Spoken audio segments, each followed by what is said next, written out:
Bonjour et bienvenue sur la chaîne du chasseur d'étoiles de midi, chaîne de réflexion et d'humour sur les 12 coups de midi. D'abord un coup de chapeau à Nora Mzaoui hier qui a fait presque 900 000 téléspectateurs pour son show en direct sur TMC. Franchement, c'est énorme. Sinon, il y en a un autre là qui... il est content, Jean-Luc Reichmann, hein, donc il a fait plus de 4 millions de téléspectateurs, donc il est content, il est content. Allez, ça va commencer, petit résumé des 12 coups de midi, présenté par moi-même. Jean-Luc Reichmann faisait l'avion, le maître de midi a été flashé à 108 000 et des poussières. Il était venu avec un cousin qui n'avait que 2 pouces. Au coup d'envoi, la première question. Quelle expression décrit le volte-face d'un véhicule? Donc c'était un tête à queue, ne pas confondre avec un 69. Après vous aviez Elodie qui était venue avec sa famille. Alors, quel type d'aliments les hommes ont-ils tendance à manger pour prouver leur virilité? C'était évident, il y a toujours un connard. Moi le premier, bon voilà. Oh mais non, le piment vert, c'est bon, il n'y a aucun problème. Ah, ah, ah. Alors, je crois qu'il faut manger du pain, hein, parce que boire de l'eau, ça sert à rien. Donc voilà.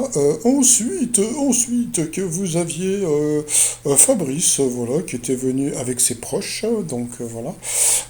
Alors, pour Fabrice, quelle tendance née sur TikTok? Encore une question TikTok.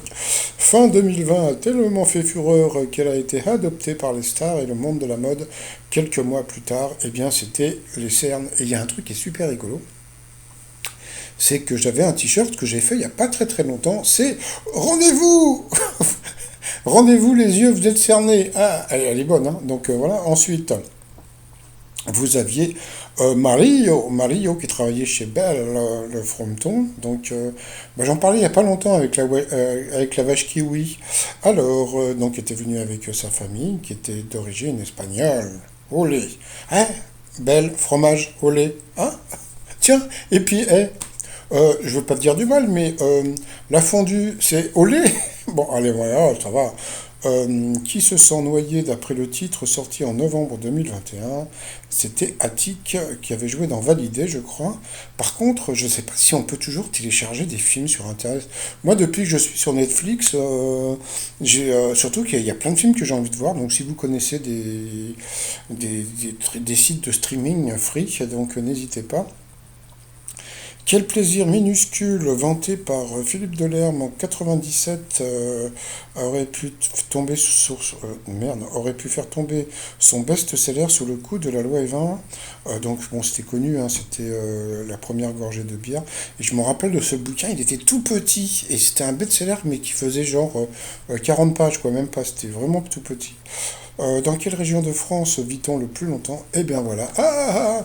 Bon, c'est peut-être à cause du fait qu'on a beaucoup plus de médecins et puis d'hôpitaux pour nous soigner par rapport aux autres. Donc c'était en Île-de-France. Donc sur cette question, eh bien la Fifi, elle est passée au roux rouge. Qui dit roux rouge dit duel. Elle a pris Mario en duel, qui est tombé sur une question qui était super dure, qui est le ville et le nom d'un album de Stéphane Echer. Donc, comme il est suisse, tu serais parti sur Berne. Mais bon, voilà, donc bon, il a fait du pouf pouf. Donc moi je trouve que voilà, si un jour on vous prend en duel, faites pouf pouf, hein, c'est mieux. Et puis il est tombé sur Carcassonne, et c'était la bonne réponse. Donc bravo à Mario, bravio. Alors ensuite, eh bien Mario, Laurent et Fabrice se sont retrouvés au co par co. Alors, quelle proposition est la reformulation d'un titre d'Étienne Dao? Donc et la mauvaise réponse. Alors là, franchement, le Fabrice, lui, qu'est-ce qu'il a fait? Au lieu de chercher, eh bien, il a pris, hop, il s'est dit, tiens, l'autre, il prend le premier, lui, il a pris le deuxième en dessous.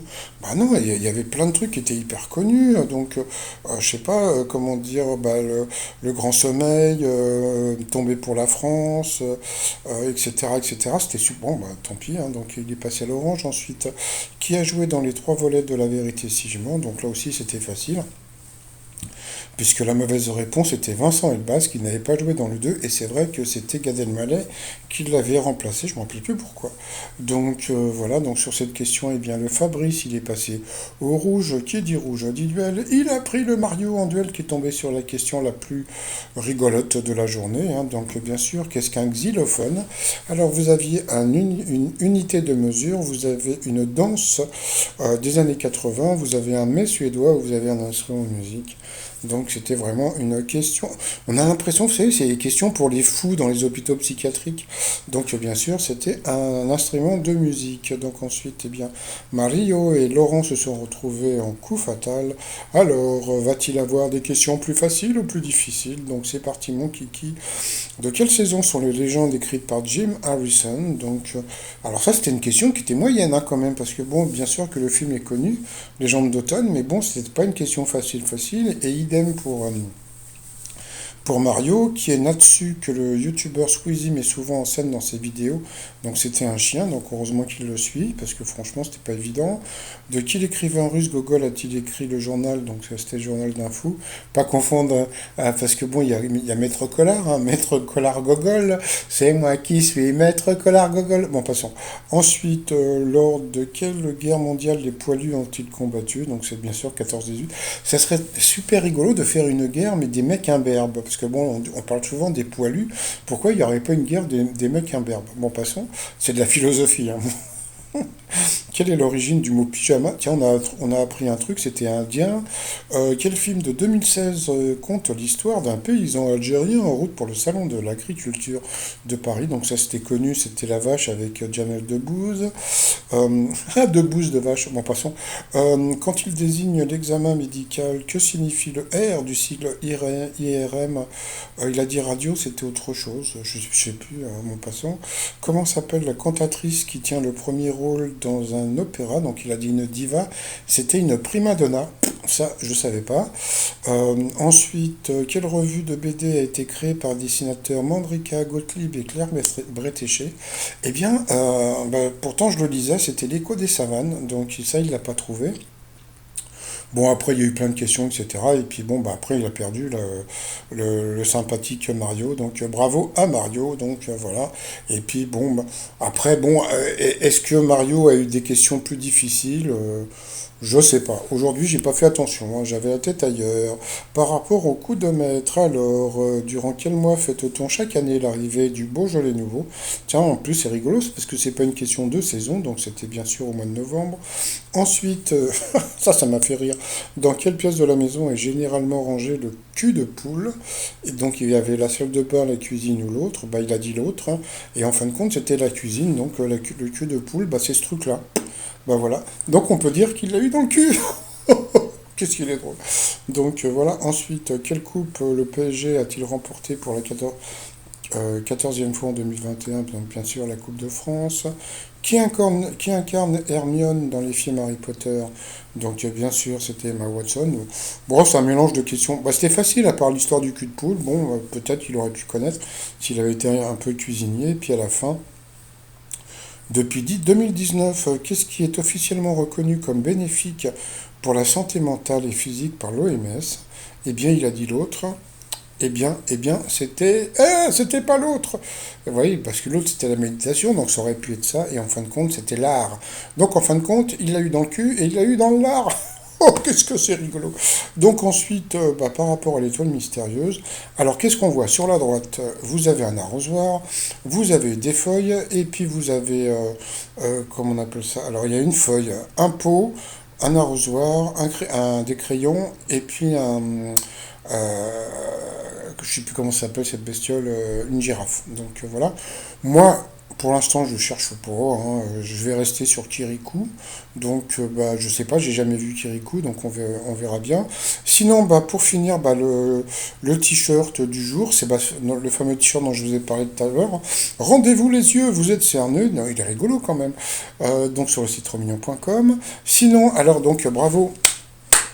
Bravo à Jean-Luc Reichmann, puisque aujourd'hui, il a quand même réussi à caser trois fois son film Léo Mattei, donc je suis pas le seul à le penser. Il va arrêter de nous gonfler avec la bouse de Mattei, et hop, dès que Jean-Luc Reichmann a une occasion de parler de la série Léo Mattei, il y va, même pour parler de ping-pong, marre de sa promotion, etc. etc. Donc voilà, bon bah sinon 108 000 euros, bon voilà, il est content, il est content, il est content. Allez, bah moi je vais vous souhaiter une agréable journée, et puis je vais vous dire à demain, portez-vous bien, et surtout, eh bien portez-vous. Allez, bye bye. Il a eu dans le cul.